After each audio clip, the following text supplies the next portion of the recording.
Welcome back. మూడో term ప్రధానిగా Modi hat trick record అందుకున్నారు. బీజేపీ లెగసీని ఆయన నిలబెట్టారు. ఇక ఏజ్ బార్ నిబంధన మోదీ అండ్ టీంను కలవరపరిచే అంశంగా మారింది. మోదీ తర్వాత ఆయన వారసుడు ఎవరన్నది చర్చగా మారింది. ఓల్డ్ డేస్లో మోదీ అన్న మాటలు గుర్తు తెచ్చుకుంటున్నారు. 75 ఏళ్లకు రిటైర్మెంట్ వ్యాఖ్యలు ప్రధాని మోదీకి రివర్స్గా మారాయి.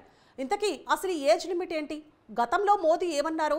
ప్రతిపక్ష నేతలు ఎందుకని పదే పదే నొక్కి పలుకుతున్నారు?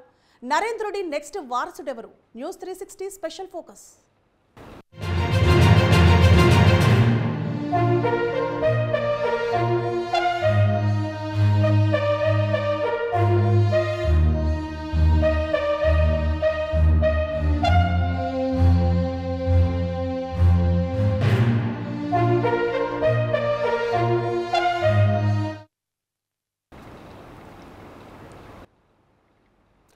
రెండు 2025 సెప్టెంబర్ 15కి మోదీ 75వ ఏట అడుగుపెడుతున్నారు. ఉత్తరప్రదేశ్ సీఎం యోగి ఆదిత్యనాథ్, కేంద్ర హోంమంత్రి అమిత్ షా మధ్య హోరాహోరీ పోరు నడుస్తోందంటూ రాజకీయ నిపుణుల ఊహాగానాలు ఊపందుకోవడం, ప్రస్తుతం జరుగుతున్న రాజకీయ పరిణామాలు వాటికి ఆజ్యం పోసేలా తయారయ్యాయి. దీంతో తెరపైకి మోదీ 75 సంవత్సరాల ఎంట్రీపై భిన్నాభిప్రాయాలు వ్యక్తం చేస్తున్నారు. 2014లో నరేంద్ర మోదీ ప్రధాని అయినప్పుడు ఎల్కే అద్వానీ, మురళీ మనోహర్ జోషి వంటి అగ్రనేతలకు పార్లమెంటరీ బోర్డులో కానీ మంత్రివర్గంలో కానీ చోటు కల్పించలేదు. కేవలం మార్గదర్శక మండలిలో మాత్రమే ఈ ఇద్దరు నేతలకు చోటు దక్కింది. అప్పట్లో అద్వానీకి 86 ఏళ్లు కాగా జోషికి 80 ఏళ్లు ఉండడంతో ఈ నిర్ణయం తీసుకున్నారు.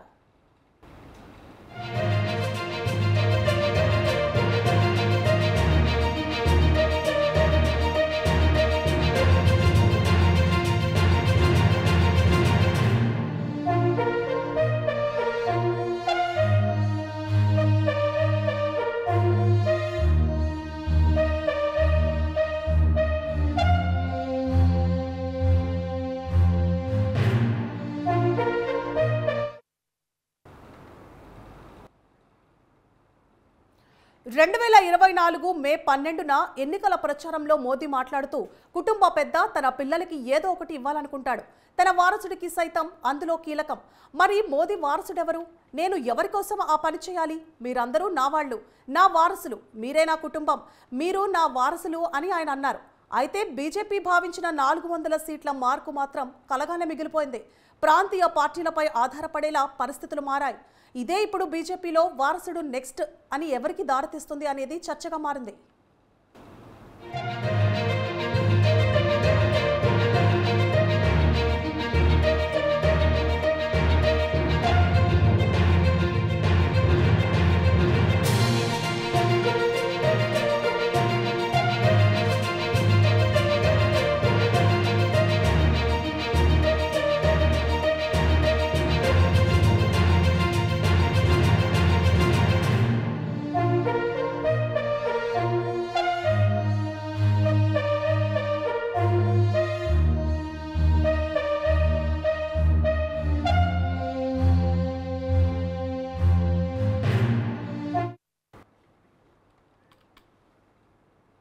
వాస్తవంగా బీజేపీ సిద్ధాంతాల్లో ఆర్ఎస్ఎస్ పాత్ర చాలా కీలకం.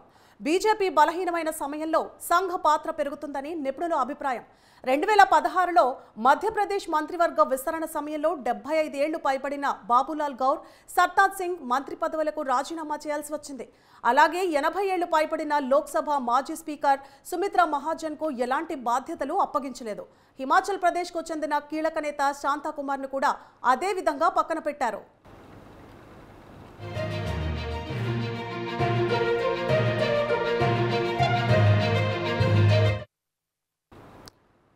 ఇక మోదీ తరువాత ఆయన స్థానానికి పోటీ పడుతున్న వారిలో అమిత్ షా ఉన్నారు. మోదీ ఏజ్ లిమిట్ పై ఆయన 2 భిన్నమైన వాదనలు వినిపించారు. గతంలో 75 ఏళ్లు పైబడిన నేతలు ఎన్నికల్లో పోటీ చేయకూడదనే నిబంధన కానీ సాంప్రదాయం కానీ పార్టీలో లేదని అమిత్ షా అన్నారు. 2019 ఏప్రిల్లో ప్రముఖ పత్రికకు ఇచ్చిన ఇంటర్వ్యూలో అమిత్ షా మాట్లాడుతూ 75 ఏళ్లు నిండిన ఎవరికీ టికెట్ ఇవ్వలేదు, ఇది పార్టీ నిర్ణయం అన్నారు. ఈ కోణంలోనే 2019 లోక్సభ ఎన్నికల్లో అద్వానీ, జోషికి టికెట్లు కేటాయించలేదని చెప్పుకొచ్చారు.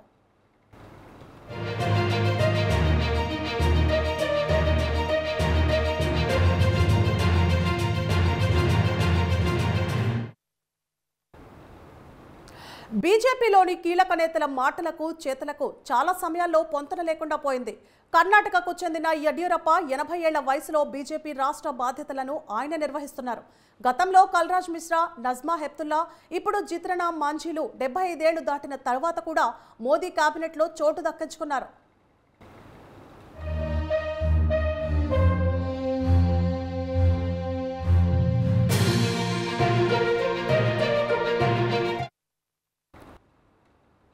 ఇక 75 ఏళ్లు నిండిన వారి పదవి విరమణ పొందుతారనే నిబంధనను 2014లో మోదీనే తెచ్చారు. నంబర్ 1 స్థానం కోసం ఇప్పటికీ బీజేపీలో ఎలాంటి పోటీ లేదు. కానీ సంఘ్ని మనం పరిశీలిస్తే వారు దీర్ఘకాల విధానాలు, నిర్ణయాలకే మొగ్గు చూపుతారు. అలాంటి విధానాల రూపకల్పనలో వారు నిమగ్నమయ్యారు. అంటే ప్రధానమంత్రి మోదీతో పాటు మరో నాయకత్వం కోసం సంఘ్ ప్లాన్ చేస్తుందని నిపుణుల వ్యాఖ్యలు నిజమనిపిస్తున్నాయి.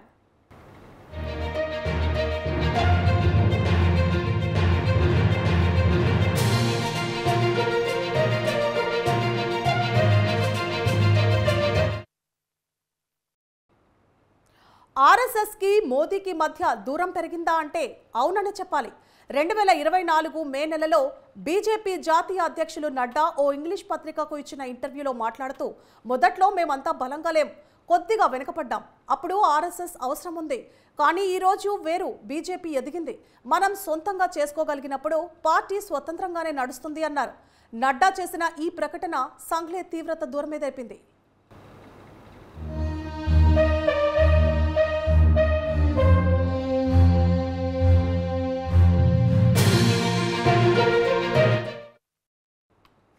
ఈ ఏడాది జూన్ 4న బీజేపీ సీనియర్ నేత ఒకరు, కేబినెట్లో సీనియర్ మంత్రి ఒకరు ఆర్ఎస్ఎస్ నేతలను కలిశారు.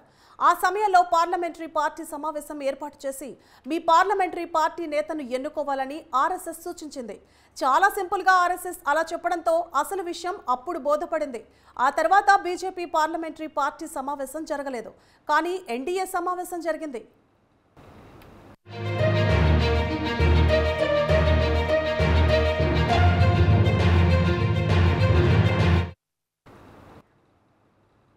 రెండు 2019-2024 ఎన్నికలతో పోలిస్తే బీజేపీ చేతలు, మాటలు బాగానే మారాయి. 2019లో ఆ కాషాయం పార్టీకి 303 సీట్లు వచ్చాయి. నాడు ఫలితాలు వెలువడిన మరుసటి రోజే బీజేపీ పార్లమెంటరీ పార్టీ సమావేశం జరిగింది. కానీ 2024 ఎన్నికల ఫలితాల తర్వాత బీజేపీ వెబ్సైట్లో ఎన్డీఏ సమావేశానికి సంబంధించిన అంశం మాత్రమే ప్రకటన రూపంలో కనిపించింది.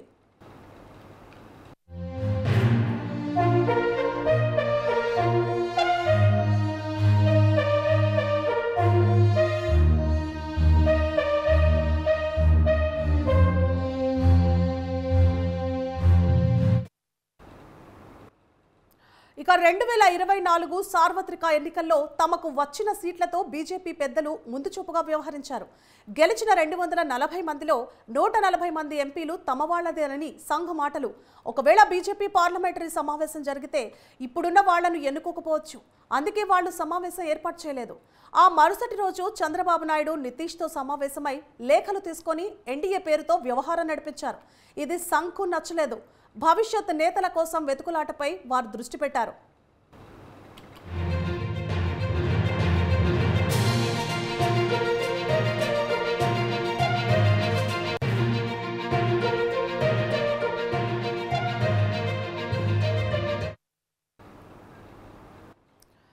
ఒకవైపు నరేంద్ర మోదీపై సంఘ్ ఆగ్రహంగా ఉందన్న సంకేతాలు, మరోవైపు జాతీయ రాజకీయాల్లో రాహుల్ గాంధీ, అఖిలేష్ యాదవ్ వంటి నేతల ఎదుగుదల, మోదీకి వయసు పైపడుతుండడం, ప్రజల సెంటిమెంట్లో మార్పు, మిత్రపక్షాల మద్దతుతో మోదీ ప్రభుత్వం నడుస్తుండడం వంటి విషయాలు బీజేపీ నేతలకు ఇబ్బందికరంగా మారాయి. కేవలం ఈ కారణాలతో ఇప్పుడిప్పుడే మోదీని పక్కన పెట్టేందుకు ఎలాంటి ప్రయత్నాలు జరిగే అవకాశం లేవు. కానీ ఆయన తర్వాత ఎవరనే దానికోసం అన్వేషణ, నేతలను తయారు చేయడం వంటి వాటిపై ఇప్పటికే ప్లాన్ బిని సిద్ధం చేస్తున్నారు.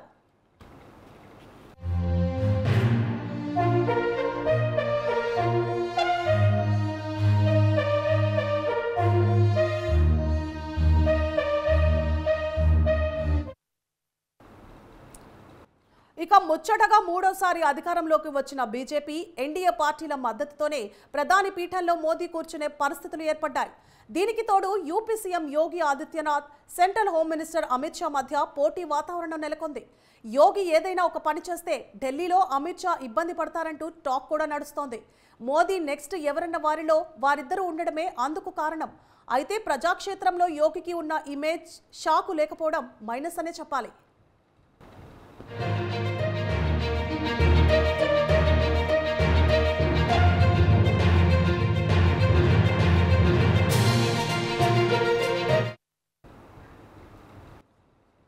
ఇక బీజేపీని ఇష్టపడే ఓటర్లలో మోదీ తర్వాత యోగి రెండో స్థానంలో ఉన్నారు. దేశమంతా అమిత్ షా కంటే యోగికే ఆదరణ ఎక్కువ. బీజేపీ స్టార్ క్యాంపెయినర్లలో యోగి ఆదిత్యనాథ్ ఒకరు. గోర్ఖా మఠాధిపతి కావడం వల్ల యోగికి ప్లస్ అయింది. సంఘ్ కూడా యోగి వైపే మొగ్గు చూపుతున్నదన్నది టాక్. అయితే ప్రధాని మోదీ స్థానాన్ని భర్తీ చేసే అవకాశం అమిత్ షాకే ఉందని పార్టీ వర్గాలు ధీమా వ్యక్తం చేస్తున్నాయి.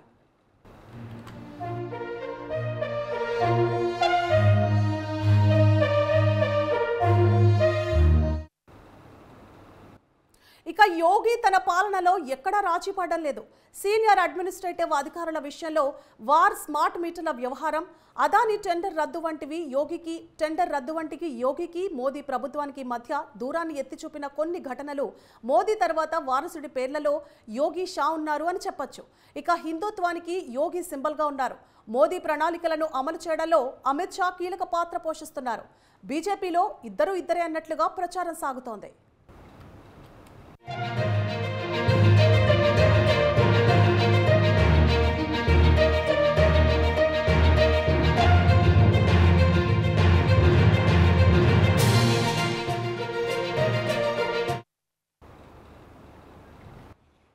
తొంభై 9 సంవత్సరాల చరిత్ర ఆర్ఎస్ఎస్ది. 4 దశాబ్దాలకు పైగా చరిత్ర ఉన్న పార్టీ బీజేపీ.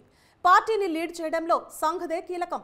2009లో నితిన్ గడ్కరీని బీజేపీ అధ్యక్షుడిని చేయడం, యోగిని యూపీ ముఖ్యమంత్రిని చేయడం, మొహమ్మద్ అలీ జిన్నాను సెక్యులర్ అని వ్యాఖ్యానించిన అద్వానీ నుంచి బీజేపీ అధ్యక్ష పదవిని లాక్కోవడం వంటి ప్రధాన నిర్ణయాల వెనుక సంఘ్ హస్తం ఉంది. ఏ నిర్ణయం తీసుకున్నా సంఘ్ మద్దతు, మార్గదర్శకాలు, పరస్పర చర్చలు కంపల్సరీగా ఉంటాయి.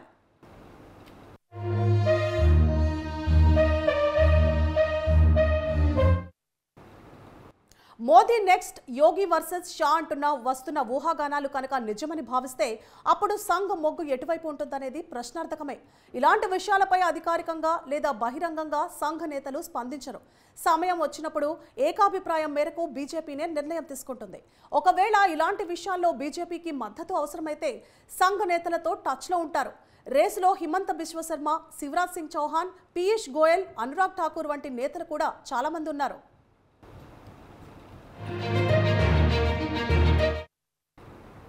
2024 లోక్సభ ఎన్నికల్లో కులం ఒక ముఖ్యమైన అంశంగా మారింది.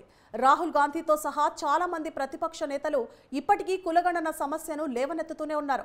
యూపీలో సమాజ్వాదీ పార్టీ విషయంలో బీసీ, దళిత, మైనారిటీల కూటమిని ప్రత్యేకంగా పరిగణించాల్సి ఉంటుంది. గత 10 ఏళ్లలో అంటే మోదీ 2 టర్మ్ల రాజకీయం వేరు.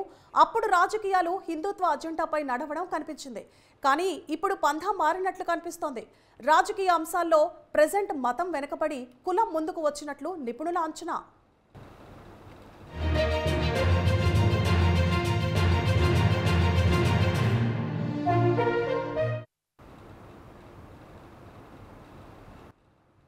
కరుడుగట్టిన హిందుత్వవాదం తగ్గి బీజేపీ పతనం కొనసాగితే మోదీ, యోగి ఆదరణ కూడా తగ్గడం మొదలవుతుంది. ఒకవేళ పరిస్థితులు అలా మారిపోతే మోదీ వారసుడిగా సంఘ్ 3వ వ్యక్తిని కూడా తెర మీదకి తీసుకురావచ్చు. ఆ లెక్కల్లో నితిన్ గడ్కరీ, మరొకరు రాజ్నాథ్ సింగ్. వీళ్ళిద్దరూ గతంలో బీజేపీ పార్టీ అధ్యక్షులుగా కూడా పనిచేశారు. రాజ్నాథ్ది మోదీ వయసు, గడ్కరీ వయసులో కాస్త చిన్న. ఆయనకు ప్రజాదరణ, సంఘ్లో మంచి సంబంధాలు ఉండడం ప్లస్ అని చెప్పొచ్చు. అయితే ప్రస్తుత బీజేపీలో మోదీ, షాకు చెందిన నేతలే ఉండడం కూడా అనుమానాలకు తావిస్తోంది.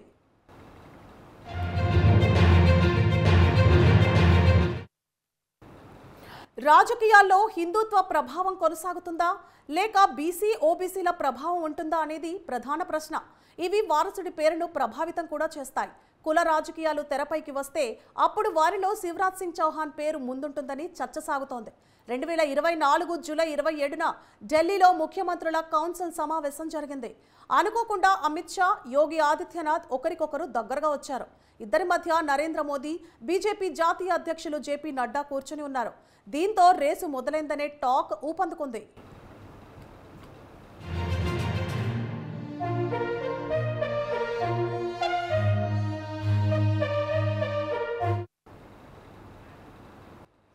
ఇక ఢిల్లీ సీఎం అరవింద్ కేజ్రీవాల్ పై కేంద్ర బీజేపీ కక్ష కట్టింది. ఆయన జైల్లో ఊచలు లెక్కపెట్టేలా చేసింది. ఎన్నికల ప్రచారంలో బీజేపీ వారసుడిపై కేజ్రీవాల్ కీలక వ్యాఖ్యలు చేశారు. అందులో మోదీ, అమిత్ షా కూడా తమ బలాన్ని ప్రదర్శించుకోవాల్సి వస్తుందనే ఒక వాదన కూడా ఉంది. మొత్తంగా మోదీ ఎపిసోడ్కు తెరపడేది మాత్రం 2025 సెప్టెంబర్ మాత్రమే. తానన్న మాటకు ప్రధాని మోదీ కట్టుబడతారా లేదా ఊహు అంటూ నేనే కంటిన్యూ అంటారో వేచి చూడాల్సిందే.